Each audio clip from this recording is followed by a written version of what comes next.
Magandang araw mga kachichi! Ang video topic natin ngayong araw ay patungkol naman sa bahay ng ilan sa may pinakasikat na personalidad sa show business.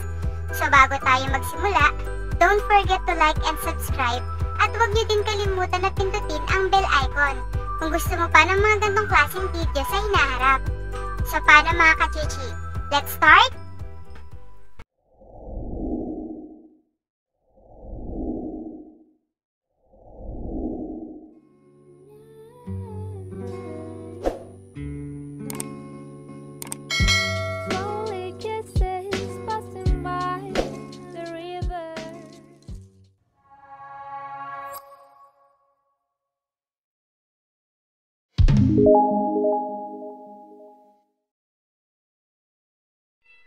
Narito ang two-story house na hango sa modernization tropical element property nila Vic at Pauline.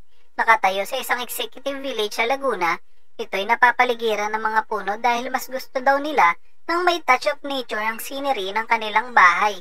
Kung inyo ring mapapansin, wala rin itong security gate para ma-highlight ang structural beauty ng kanilang bahay. Makikita rin natin dito ang napakalaking living room na mayroong mataas na ceiling.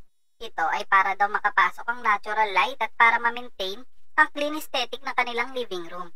Kapansin-pansin din dito ang art collection ni Bossing. Ayaw din ni Bossing ng napakaraming gamit dahil nakakalatan daw ito pag maraming burloloy. Nakumpara niya ito sa dati niyang bahay sa Alabang.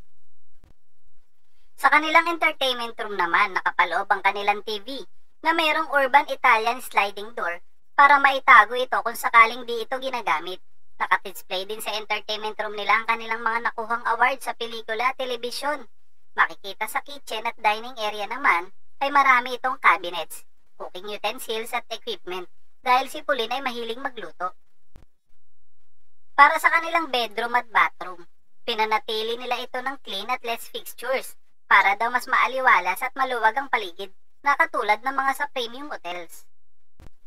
Sa kanilang lanay naman o veranda, ay pinagaya ni Pauline ang lanay ng kanyang family sa Quezon City. Naglagay sila ng 10 upuan at mahabang tables dahil mahilig daw silang mag-barbecue party kapag merong mga event. Nung nakaraang month ay pinakita sa publiko ang house tour ni Derek Ramsey kasama ang kanyang kasintahan na si Andrea Torres, ang kanyang modern 3-story house na nakatayo sa exclusive village sa Alabang. Pagpasok mo ng kanilang bahay ay bubungad na sa iyo ang samot-saring artist-made furniture at isa na dito ang artwork ni Jinggoy Buencuseso na nakalagay sa isang pinakagitna ng kanyang living room area. Meron din siyang sariling elevator na pinagawa dahil ang bahay ni Derek Ramsey ay hanggang 3rd floor para hindi na din mahirapan ang kanyang parents pag-akyat at baba sa floor ng bahay. Meron din siyang sariling awards room kung saan niya nilalagay ang lahat ng mga nakuha niyang awards sa pelikula. Hindi naman mawawala ang indoor gym dahil alam naman natin na isang body conscious itong si Derek. Trivia muna tayo mga kachichi. Alam nyo ba na 1 bilyon o higit pa ang nagastos sa nasabing bahay ni Derek Ramsey? Malulula ka talaga sa sobrang ganda ng kanyang bahay, papaloob man o sa labas. Wala ka nang masasabi sa sobrang ganda nito.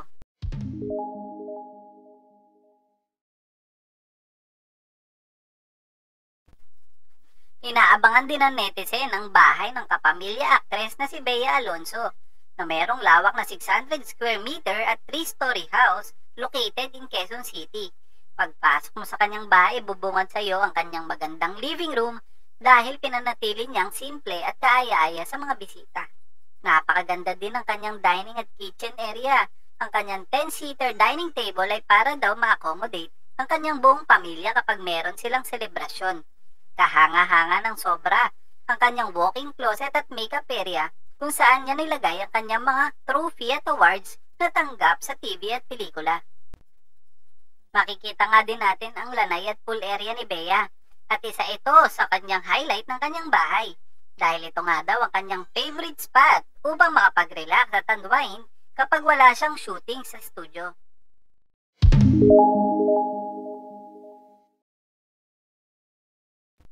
Unkabogable naman ang house tour ng ito si Vice Ganda. Isa sa pinaka-trending house tour ngayon sa showbiz nang inilabas ng Showtime host na si Vice Ganda sa kanyang YouTube channel noong October 7 na umani ng 6 million views. Nabili niya daw yung bahay na to 6 years ago para sa kanyang lolo. Ngunit ito'y pumanaw na. Nung unay gusto niya na lang itong ipagbili, pero napag-isipan niyang ipagpatuloy na lang ito at i-develop upang maging isa sa kanyang karagdagang property na kanya namang pinagpaguran sa showbiz. Pagpasok ng bahay niya ay ang napakalaking living room area. Mapapansin din natin na hindi pa fully displayed ang mga kagamitan dahil ito'y under visual layout pa. Pero kapansin-pansin na maganda na agad ang kakalabasan nito, karagdagan pa dito ay ang pagpapagawa niya ng sarili niyang house elevator para na din sa kanyang ina upang hindi mahirapan sa pag-akyat at baba sa bahay. Ang kanyang dining at kitchen area ay di talaga namang papakabog. Pinakita dito ang isang malaking kitchen table dahil mahilig daw silang magluto ng kanyang pamilya. Kaya ito daw ay isa sa pinaka-importanteng parte ng kanyang bahay. Alam naman natin na isang fashionista itong si Mama Vice. Kaya itong walk-in closet niya ay sobrang laki para ma-accommodate ang kanyang napakaraming damit. Pinakita din dito ang kanyang makeup area.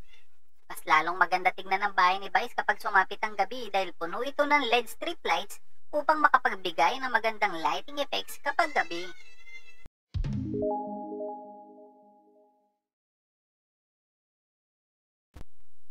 Sa edad na 25, nakapagpatayo na ng sarili niyang bahay ang isa sa pinakasikat na artista dito sa Pilipinas na si Daniel Padilla o mas kilala natin na si DJ. Kanyang 2-story house ay nakatayo sa isang executive village dito sa QC. Pagpasok mo pa lang sa kanilang gate ay bubungad na agad ang kanilang simpleng lanay. Kasunod nito ay ang kanyang living room area which is very straightforward dahil mahilig si Daniel sa mga wooden furniture at ayaw niya na masyadong maburloloy sa mga gamit. Sa kanyang garage ay nandun ang 2 sasakyan ni Daniel, isang 4x4 Polaris na all-terrain vehicle at ang kanyang Camaro na sports car.